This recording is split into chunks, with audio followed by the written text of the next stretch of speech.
আপনারা দেখেছেন যে পাতেদা আঞ্চুতে কি হয়, বডিটা চেকসে থাকে, ছোট ছোট চেকসে, আর বর্ডারটা হয় একটা সলিড কালারে।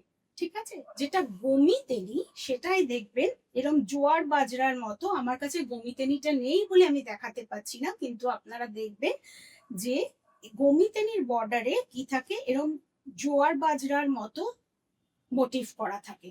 কেন বলুন তো? জোয়ার বাজরা যেরকম বৃদ্ধি পায়, তখন কি হতো, কর্ণাটকে গর্ভবতী নারীদের যখন স্বাদ হতো, তখন ওই শাড়িটা প্রেজেন্ট করা হতো কি মানে করে, একটা সিম্বলাইজ করে যে তোমারও সুন্দরভাবে বংশ বৃদ্ধি হোক। আর এই যে হুবলি কটন দেখছেন, এটা হচ্ছে সলিড কালারে থাকে।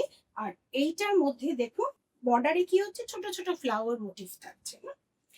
এইগুলো কি করা হতো, যারা গ্রামের মেয়েরা তাদেরকে বিয়ের সময় এই শাড়িটা, হুবলি কটন গুলো দেওয়া হতো।